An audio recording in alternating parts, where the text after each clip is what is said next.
लो भाई ये उसके बच रहे हग के महाभारत वाला के इसमें यो किए गए हुए है। जैसे ज्योतिषर तीर्थ पर कृष्ण ने अर्जुन को गीता का उपदेश दिया था भाई, अपना वो रूप दिखाया था भगवान कृष्ण जी ने, वो ज्योतिषर तीर्थ था और बरगद का पेड़ था, अपने पीछे पढ़ दिया था। प्रसिद्ध धार्मिक स्थल ज्योतिषर सरोवर की लंबाई 1000 फीट है। ठीक है भाई, 1000 फीट है, ये याद कर लेना भाई, आया होगा ये क्वेश्चन तभी सर ने इसके अंदर ये लिख रखा है। ज्योतिषर की 1000 फीट है। ठीक है भाई, आगे देखो भाई, अभिज्ञान शाकुंतलम में डुंडू तीर्थ की महिमा का वर्णन मिलता है। भाई ये पूछे ना आपसे, भाई इसका डुंडू तीर्थ का वर्णन, डुंडू तीर्थ की महिमा का कहाँ वर्णन मिलता है? तो अभिज्ञान शाकुंतलम, ढूंढू अभिज्ञान, भाई मैं ज्ञान को ढूंढूं, ऐसे आप इसको कर सकते हो, भाई मैं ज्ञान को ढूंढूं। ठीक है भाई, अभिज्ञान शकुंतलम, ऐसे आप इसको कर सकते हो, भाई मैं अभी ज्ञान को ढूंढूं। ठीक है भाई, आगे देखो भाई, और आदि आगे भाई, आदि बद्री नामक पौराणिक गांव जिला यमुनानगर में स्थित है। भी आदि बद्री बांध भी है वहाँ पर, ये यमुनानगर में है। और जींद का डूंडू तीर्थ दुर्योधन वंद के नाम पर भी जाना जाता है। जैसे जो जींद का है ना, जींद में ही डूंडू तीर्थ है, और जींद में ही पांडु पिंडारा वाला था। ये मतलब है तो थानेसर के साइड में लगते हुए, है कुरुक्षेत्र के इसके बीच में ही, लेकिन प्रॉपर वो जगह जींद की आती है भाई। ठीक है, तो ये डूंडू तीर्थ जींद के अंदर था भाई। ठीक है, जींद जींद, भाई उसकी जिद थी भाई, ढूंढ ढूंढ के मारू इसने भीम की। भाई जींद जींद तक ढूंढू कर सकते हो आप। ठीक है भाई, आगे देखो भाई, महाभारत की लड़ाई के शुरू होने से पहले भगवान कृष्ण ने भगवद गीता के उपदेश दिए थे। महाभारत की लड़ाई के शुरू होने से पहले भगवान श्री कृष्ण ने भगवद गीता का उपदेश दिया था। वायु पुराण के अनुसार कैथल स्थान को भगवान हनुमान का जन्म स्थान माना जाता है। ठीक है भाई, यो मैं आपने बताया था, भगवान हनुमान का जन्म कैथल को माना जाता है। भगवत गीता के अनुसार भगवान के साथ जुड़ने का दूसरा मार्ग कर्म है। भाई कर्म करो, भगवान अपने आप आपको मिल जाएंगे।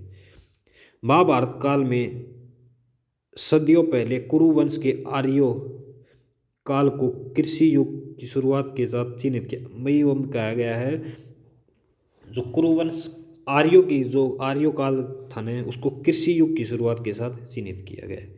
ठीक है भाई, महाभारत काल, महाभारत काल में खेती खाती करी थी, यह बात कहना चाहोगे। सरस्वती घाटी के कुरुक्षेत्र में 10 राजाओं के बीच लड़ा गया था। सरस्वती घाटी कुरुक्षेत्र में 10 राजाओं के बीच लड़ा गया था। महायुद्ध महाभारत से पहले लड़ा गया था।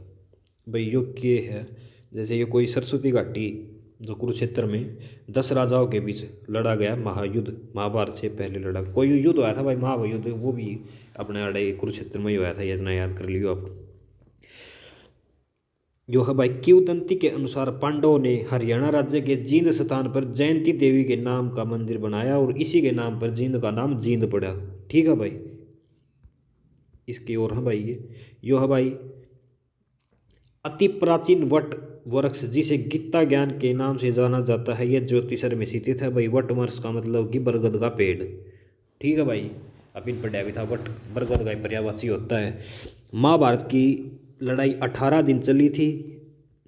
गीता में 700 श्लोक हैं। गीता का सबसे छोटा अध्याय 5वां और 12वां है।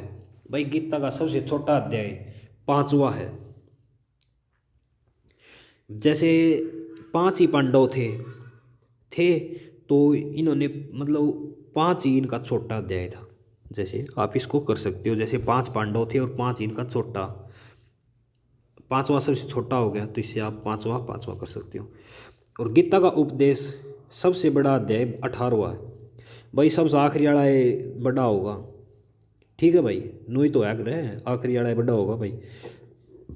आगे देखो भाई, राजा कुरु की भूमि कुरुक्षेत्र का शाब्दिक अर्थ है। भाई कुरुक्षेत्र ये पूछे न, भाई कुरुक्षेत्र का शाब्दिक अर्थ क्या है? तो राजा कुरु की भूमि कुरुक्षेत्र। आगे देखो भाई, गीता के अध्याय 1 में विवाद विषाद योग के बारे में बताया गया है। भाई पूछे ना, गीता का जो पहला भाग है उसमें क्या बताया गया है? उसमें भाई विषाद योग बताया गया है। विषाद योग के बारे में जो अर्जुन को बताया था भगवान श्री कृष्ण ने। आगे देखो, गीता के अध्याय 2 में आत्मा अजर व अमर है, ये बताया था। भाई तू लड़ाई कर, आत्मा तो अमर ही रहोगी, ये मत सोच मैं किसको मार रहा हूँ ऐसे। दूसरे में। तीसरे अध्याय में कर्म बताया था भाई, तो अपने कर्म कर अपना आप हो जाओगा। गीता का अध्याय 4 में एक श्लोक है, यदा यदा ही धर्मस्य, ये है भाई, ये अपना चौथे में बताया था। ठीक है भाई। और गीता के अध्याय 11वें में भगवान श्री कृष्ण ने दिव्य रूप के दर्शन मिलते हैं। ठीक है भाई, ये इंपॉर्टेंट है भाई।